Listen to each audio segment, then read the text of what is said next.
If you drop a plastic bottle in the ocean, currents can carry it for miles until it vanishes into a massive swirling zone of trash. You see, in the 1980s, scientists started finding tiny plastic pieces floating in the ocean, and they predicted that the plastic would get trapped in this spot where ocean currents met. 10 years later, a sailor passed through that area and was surrounded by miles of trash. By 2015, scientists launched a massive expedition to measure it. They found over 1 trillion pieces, more than twice the size of Texas, and it's still growing every day.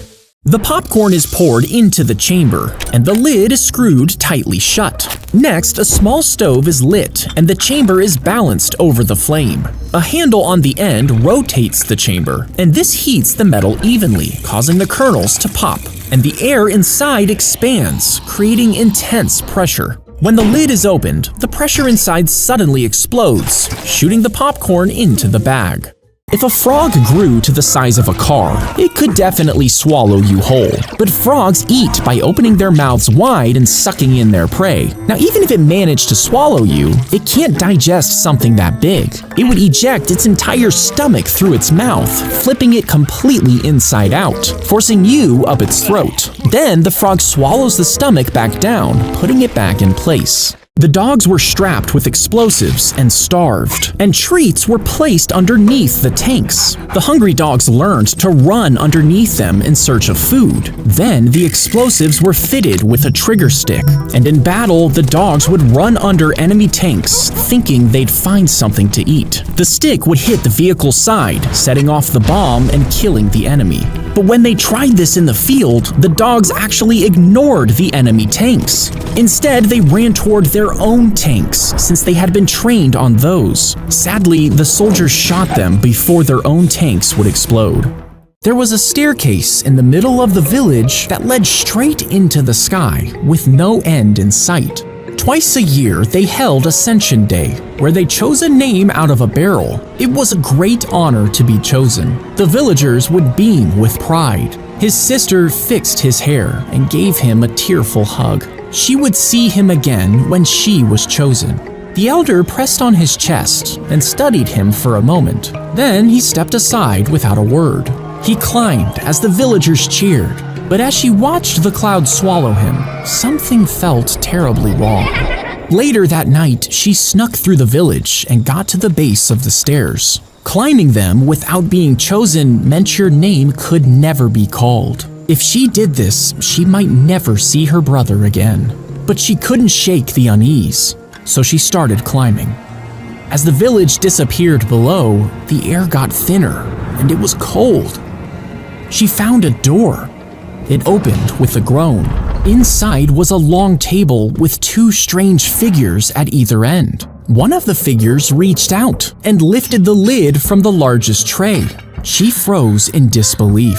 It was her brother, tied like a roast, an apple jammed in his mouth. His eyes were blinking. He was still alive. She turned to go get help, but the wind slammed the door shut. The sunlight bounces off the mirrors until the beam is directed into the town square, lighting up the small area. And this is because the town is surrounded by steep mountains, which cast it entirely in shadows for half of the year. The sun is too low in the sky to rise above these peaks, so every day people gather in that single bright spot, soaking up the only sunlight they'll get. Tiny stones came out of her eye while she was crying. Confused, her family rushed her to the hospital, where doctors watched as stones continued to fall out. Now, they tested these stones, but couldn't figure out where they were coming from. Analysis showed nothing unusual in her body, and to this day, nobody knows why the girl cries stones instead of tears. They shoved the sick cat into the canister and shot it through a tube toward the vet. But when it arrived, it ran away, traumatized. You see, these tubes worked by using giant fans to push the canister along at high speed. Some networks would send mail, while McDonald's actually used them to deliver burgers. And one engineer even built a system to carry people, but the air rushed into the compartments, which weren't properly sealed. This could destroy the contents and terrify passengers, and they were eventually discontinued. When a nuclear bomb is dropped, a piece of uranium sits at its core, slowly releasing particles. But when it gets close to the ground, sensors trigger an explosion around it, and this forces the particles to collide with the atoms inside, about 10 septillion of them. Now, atoms are held together by massive amounts of energy, and as the particles split them apart, that energy is released 10 septillion times. This causes a massive explosion above the ground to make sure it reaches as far as possible, and everything below it is instantly vaporized. Tap their foot to check for a response if your baby stops breathing. If they don't move, open their mouth and check if anything is blocking the airway. Next, place 2 fingers in the center of their chest and push down about 1.5 inches at a steady rhythm 30 times. Then tilt their head back slightly and give 2 gentle breaths, just enough to make their chest rise. Keep going with 30 compressions and 2 breaths until the baby starts breathing or help arrives. A tiny tube is inserted into your artery and pushed all the way up to your brain. Once it reaches the blood clot, a small tool is released from the tip. This grabs the clot and quickly spins it. The pressure of the rotation pushes out trapped blood and water, shrinking the clot. And once it's small enough, the tube sucks it up, leaving your artery clear for blood to flow. If you got onto an indestructible water blob and a car was thrown on the other side, you would soar hundreds of feet into the air. Now, if a blue whale was dropped onto it, it could catapult you over 10 miles high. But if a meteor fell from space and crashed into the blob, the force of the impact would compress the blob and would blast you upward faster than a rocket. You would shoot past clouds and break into the outer layers of Earth's atmosphere, leaving you helplessly floating through space.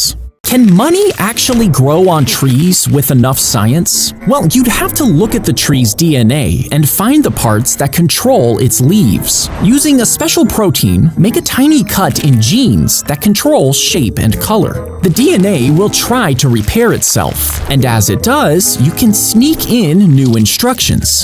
The new leaves will start to grow the way you want, getting more rectangular and developing white patterns. And if you keep editing, you'll get closer and closer to what you want over time, meaning in just 5 years, you could actually grow money on trees. They squeezed their shoulders into the flooded tunnel while holding their guns against their chest. Next, they used their feet to inch backward until their whole body was inside. Even though it's filled with water, there's just enough space to breathe. And once they're in, there's only one way out. They have to keep moving through the tiny space without drowning. Now, this 9-foot tunnel is part of the commandos' training, and a warning to recruits is written above. If you enter, you die.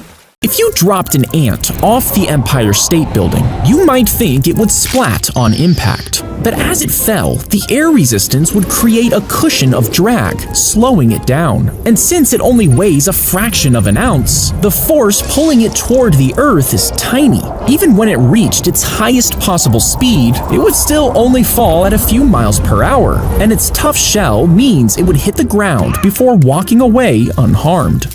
If you jumped off the International Space Station, you might think you could just skydive down to Earth. But the planet's gravitational pull means you would actually get stuck in orbit for years. And since you would be traveling at thousands of miles per hour, even the tiniest space rock would pierce you like a bullet. Now, if you somehow managed to dodge the debris, you would eventually get pulled back down to Earth. But as you re-entered the atmosphere, the air resistance would cause you to burn up, killing you long before you actually hit the ground. If you swallow a tick and it was infected with Lyme disease, would it give you the disease? Well, when a tick drinks blood from a contaminated animal, the bacteria stays in its gut. And if it bites you, the bacteria can leak into your blood, giving you the disease. But if you swallow the tick, it lands in your stomach where acid begins to tear it apart, meaning the bacteria is destroyed before reaching your blood, but you still shouldn't swallow them. His staff hit the ground, and the water began to separate, and soon they could see the ground beneath. It continued to split, forming two towering walls that spread all the way across the sea. The people rushed forward as it left a dry path, and even though an army was following them, they managed to get to the other side. As soon as they did, the waters came crashing down, and the entire army was swallowed by the sea.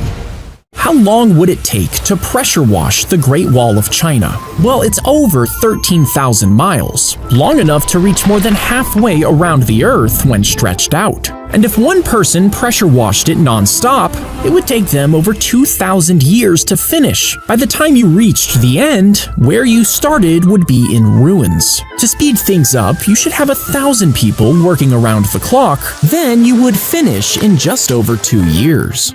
They jabbed the umbrella tip into the victim's leg from behind, and a hidden trigger inside the shaft released a burst of compressed air. This fired a tiny metal pellet just under the skin, which contained a deadly poison. After it entered their bloodstream, the victim's cells began to shut down, causing their organs to fail, and the assassin disappeared with the killer umbrella, leaving the person to die.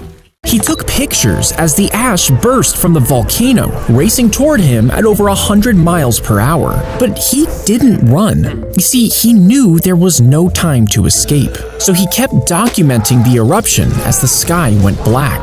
When the cloud got too close, he wound the film back into its case. He packed the camera, placed it in his backpack, and lay on top of it to protect it. And 17 days later, rescuers found his body under the ash. Later, his photos were published around the world, the only ones taken so close to the eruption.